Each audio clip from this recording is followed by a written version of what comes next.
Welcome to CAN, Caribbean Affiliate News. My name is Siobhan Gobin. This segment of the news is sponsored by Total Caribbean Network. In international news, 2 young men were arrested in cyberbullying case of a 17-year-old Canadian girl who killed herself after a photo of her allegedly being sexually assaulted circulated online. They were charged with distributing child pornography almost 2 years after the alleged assault.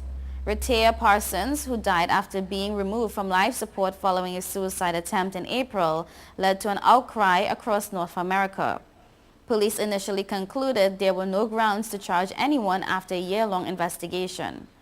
Her mother said a boy took a photo of the alleged assault in November 2011 and that her daughter was bullied for months after it went viral.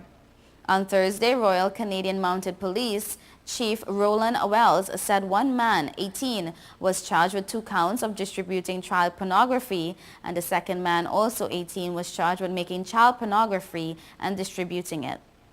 Wells said the 2 are not being identified because they were minors when the alleged crimes occurred. Halifax Police Chief Jean-Michael Blaise said the available evidence did not meet the threshold for sexual assault charges against the 2 individuals.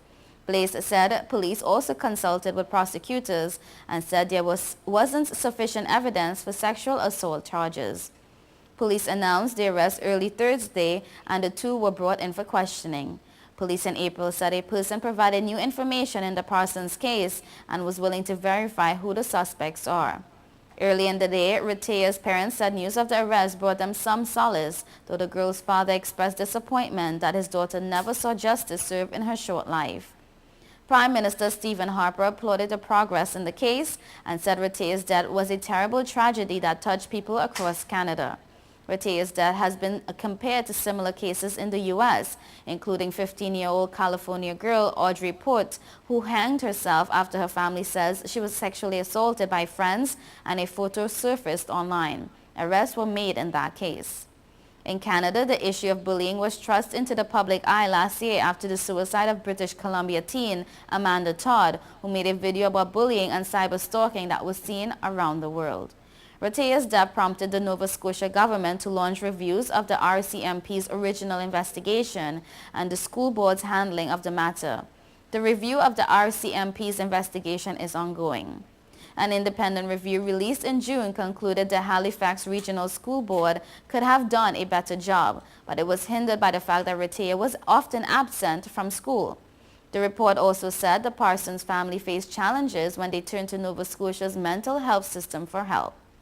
The charges come a day after a new law took effect in the province that allows people to sue if they or their children are being cyberbullied. Victims also can seek a protection order that could place restrictions on or help identify the cyberbully. A former Texas special education teacher, described by a colleague as a gentle giant, was suspected of fatally shooting 4 people and wounding 4 others in an apparent domestic incident late on Wednesday. The shooting spree began in a home in Dallas and ended soon afterward in another house in DeSoto, a suburb about 15 miles south, said Corporal Melissa Franks of the DeSoto, Texas Police Department. The suspected gunman, Irby Bowser, was taken into custody, Franks said. The 2 people killed in Dallas were Tasmia Allen, 17, and her mother, Toya Smith, 43. Smith was identified by her mother, Lulian Smith, as Bowser's girlfriend. "He's controlling," Smith told local television. "He controlled my daughter." Police did not identify the DeSoto victims, but Vernice Credell, 79, a relative, said they were Zena Bowser, a nurse and the estranged wife of Irby Bowser, and her daughter, Nima Williams. The 2 boys, ages 11 and 13, who were wounded in DeSoto, were Zena Bowser's sons. A 17-year-old girl and a 14-year-old boy were wounded in Dallas. Family members said that none of the wounded children were related to Bowser.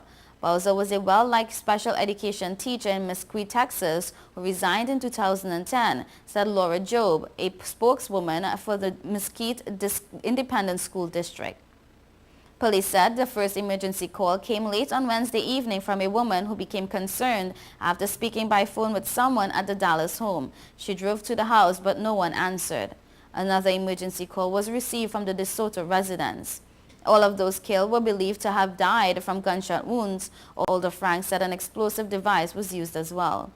A U.S. Army spokesman said a man named Irby Bowser served from 1991 to 2000, reaching the rank of sergeant and receiving several medals, including one for good conduct and an expert infantryman badge. A spokesman for the Dallas Mavericks professional basketball team confirmed that Bowser had been a member of the group's dance team, the Mavs Manny AACs, and left the squad in 2009.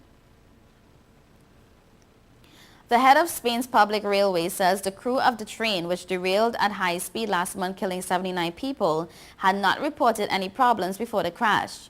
Renfe chief Julio Gomez Pomar was speaking to a parliamentary panel about the crash near Santiago de Compostela. The derailment on the 24th of July also left about 170 people injured. Train driver Francisco Jose Garzon Amo is under investigation but has not been formally charged. He said all normal security procedures have been followed and that the driver had not been on duty more than the standard number of hours, having just returned to work after 2 days off. The BBC's Guy Hedgecoe in Madrid says the parliamentary session is not expected to look at the causes of the accident. Instead, MPs want to know what measures have been taken since then to improve safety. The train's black box data recorder has revealed that Mr. Garzon was talking to a colleague on his work phone and consulting documents just before the derailment. Judicial authorities have said the train was traveling at 192 kilometers per hour, more than twice the speed limit on the bend where it derailed. All 8 carriages careened over the tracks on the express route between Madrid and the port city of Ferrol on the Galician coast. The Renfe chief said that on the day of the crash, the train had undergone a thorough technical inspection and nothing abnormal had been found. The brakes were in perfect condition, he said.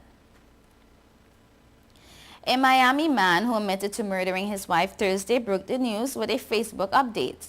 He posted an image of the horrifying crime scene on his Facebook account, along with a message for his Facebook friends. Derek Medina, now charged with first-degree murder, wrote the following on his social media account. In his Facebook photo, his wife's body can be seen slumped backwards with her knees on the floor and her arms covered in blood. The photo was captioned, "Rest in peace, Jennifer Alfonso." Medina, 31, went to the South Miami police station around noon and admitted to his crime. According to the affidavit, he allegedly got into an argument with his 26-year-old wife around 10 a.m. when he grabbed a gun from the closet and pointed it at his wife. His wife picked up a knife and Medina said he took it away. He said she began to hit him and in turn he shot her several times, killing her.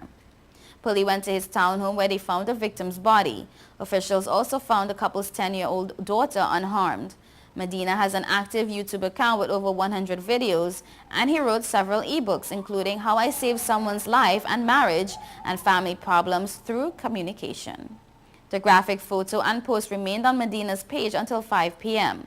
A Facebook associate told the Associated Press they removed the content once they were notified of the post.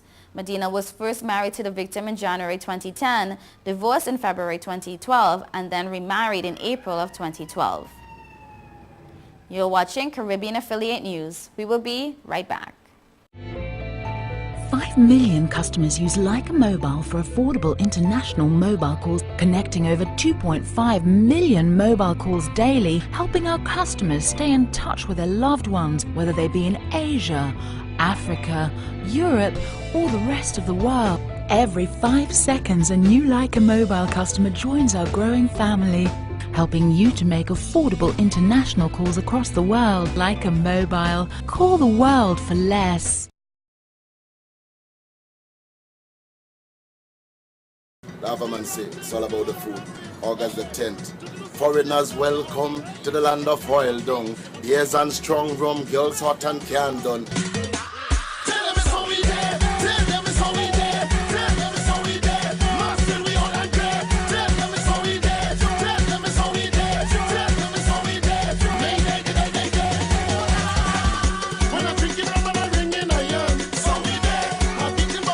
It's all about the food. Oil Dung Fest, August 10th, Lampama, I'm in the place.